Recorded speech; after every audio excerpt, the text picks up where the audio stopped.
Hello and welcome to my review of the artillery team for Death Corps of Krieg for Warhammer 40,000 from Games Workshop. Now at the moment the only way to get this model is through the Death Corps Krieg Army box set, as you can see behind it. Price wise probably gonna be about £30 to £34. It's going to be a hard sell if it is 40 on the nose, especially if you want to take like 2 or 3 of them. But it's a decent kit, lots of spare parts, and you'll be pleased to know straight away that all of the 4 cannons can be interchangeable. Don't need any magnets, they all slot in nice and tight, and the turret itself is traversable. So if you're on the fence about picking one up, rush out and buy one now, if you can, when you can. The format of this review is as normal. I'll take a closer look at the miniature. We'll go through all the detail, how easy it was to build. I actually built it in one of my recent live streams. You can watch it in the live stream section playlist of this channel if you wish. Then we'll look at some size comparisons with some, I say old Death Corps Krieg from 3 years ago and Lord Marshal Drea, as well as some other minis. We'll have a look at the spare parts, and then at the end I'll go through all of the rules. So first things first, it was a pleasure to build. I really enjoyed building this in the live stream, as some of you would have been able to tell. Let's have a look at this mini. It's on this pie plate of a round base. It's a 130mm base, or a solid 5 inches. So this model, fantastic. You start off by building these kind of wings and the base and the wheels of the artillery cannon. Then you move on to building the Krieg themselves. You know, the sandbags are optional. I chose to put them on. The wedges are optional. And of course this weapon right here. So traversable, and you can actually aim it lower than the horizon, which is great if you had like a battlefield where, you know, it was on a slight hill. I think it just adds to the realism of these plastic miniatures, you know what I mean? Yeah, raises quite high at an angle too. Very cool, very impressed. There's been a few models where that hasn't been the case. The Armoured Basilisk.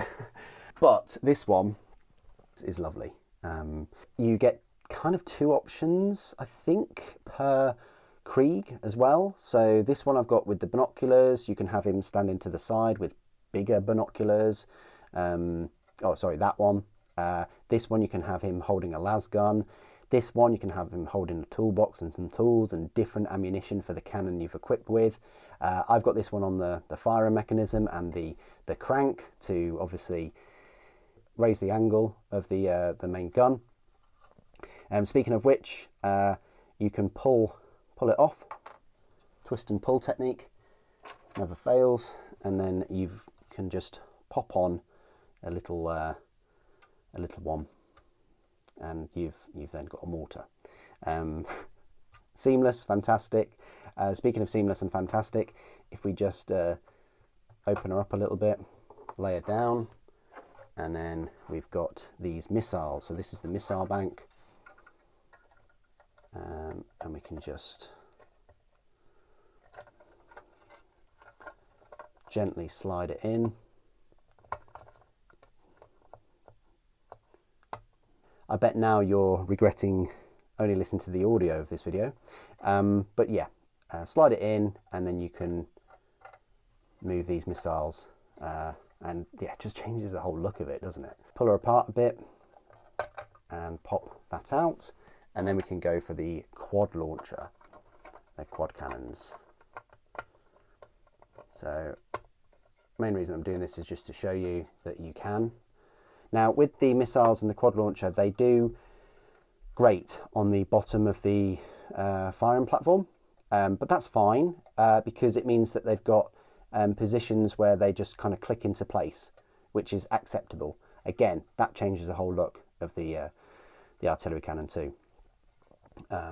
It looks a bit odd with my one, you know, running forward with a artillery shell, but it's fine. You could just be nitpicking, I guess.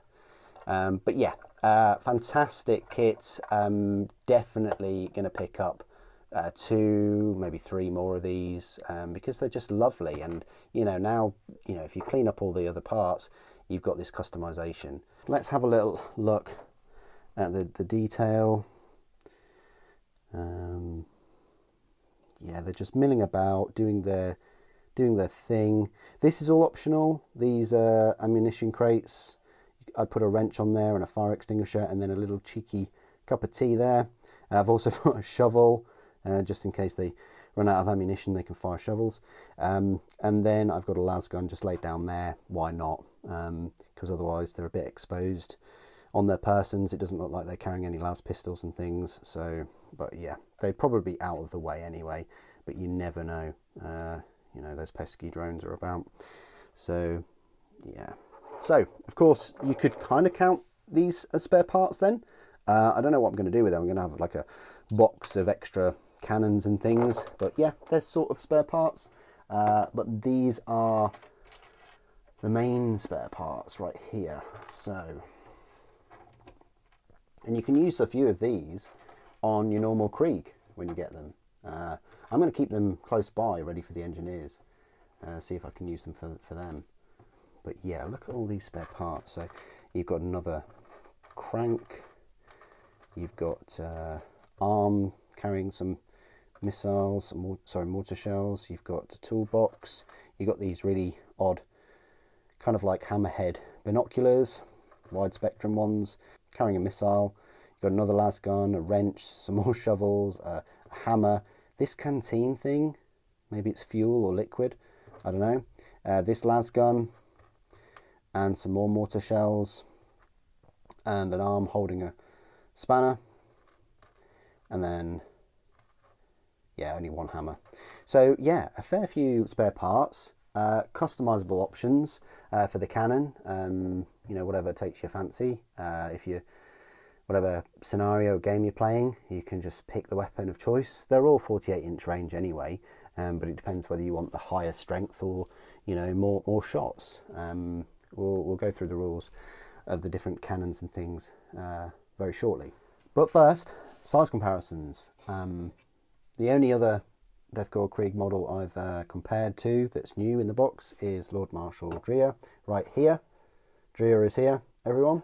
And he is kind of taller, but I mean, I guess it depends on the angle of the main gun. But overall, he is taller. Then a normal Death Korps Krieg from 3 years ago. You'll be pleased to know that they are kind of exactly the same size. So they're going to go well, even if you choose to sort of, have a few of these around. Even if you wanted to rip them off the bases or whatever and have quite a few of them defending this this cannon, you could do. I mean, for instance, yeah, you could have a few of them around, maybe. Yeah, it's hard to it's hard to work this on the fly, but yeah, you could certainly take them off the bases and glue them on there, or add them to make a nice little diorama. I can definitely see people making dioramas out of these artillery teams. So, comparison with like a tank, I do have a Solar Auxilia Lehman Russ. Lehman Russes are pretty much the same size, so that's where it stands next to one of those. Just because I had the Basilisk out earlier, I might as well whip it out again and just give you I don't know whether this is useful to anybody, but like a little look at the cannon lengths and girths. You'll see that the Basilisk goes all the way to the end.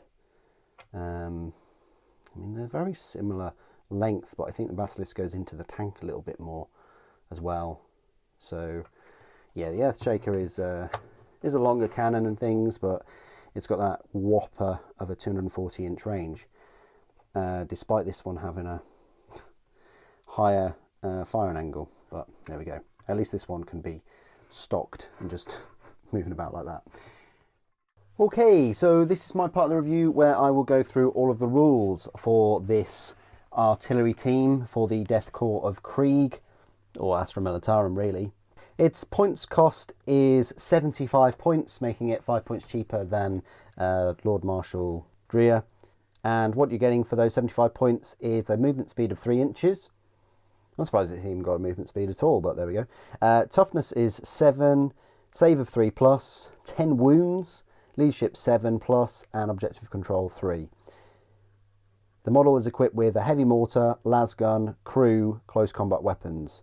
So the war gear options, the model's heavy mortar can be replaced with one of the following: a siege cannon, which mine's equipped with, one heavy quad launcher, or one multiple rocket launcher.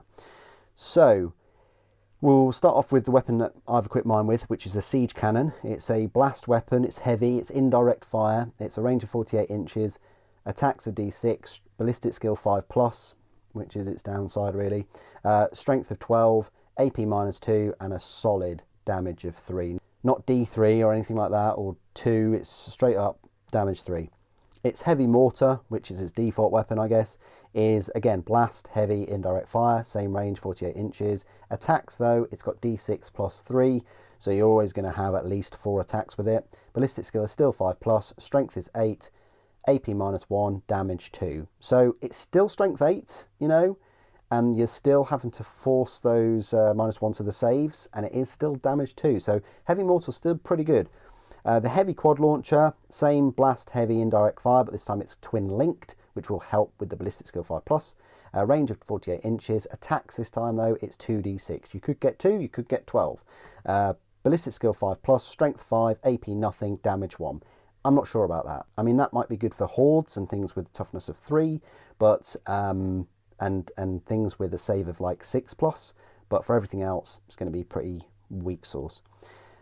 The multiple rocket launcher is anti-infantry 3+, blast, heavy, indirect fire, 48-inch range, D6 +3. So again, you're going to be getting a minimum of 4 shots. Ballistic skill again is 5+. Strength is only 2 though, but then again it is infantry 3+. AP -1 and damage 1. So again, that is really only for hordes, but it is forcing that save. But it is reducing the save by 1 compared to the heavy quad launchers. So you're guaranteed wounding on 3+ for infantry, and you know, it's probably good against like Eldar and things with saves of 5+. And then the lasguns, which work as normal, they're rapid fire 1, 24-inch range, it's 1 shot of course, ballistic skill 4+, strength 3, AP 0, damage 1. Now the melee weapons, they're armed with crew close combat weapons, they're 3 attacks, weapon skill 4+, strength of 3, AP 0, damage 1. So basically they're just hitting enemies with shovels. Abilities: Remorseless Barrage. In your shooting phase, after this model has shot, if one or more of those attacks made with an indirect fire weapon scored a hit against an enemy unit, that unit must take a battle shock test. If an infantry unit is hit by 1 or more attacks made by a multiple rocket launcher, they must subtract 1 from their battle shock test when doing so. So the multiple rocket launcher attacks, you're minusing 1 from their battle shock test basically.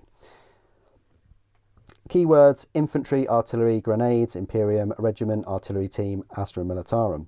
So there you go, that's the artillery team. How does it really compare to the field ordnance battery? Because that's the only real thing that we've got to compare it to.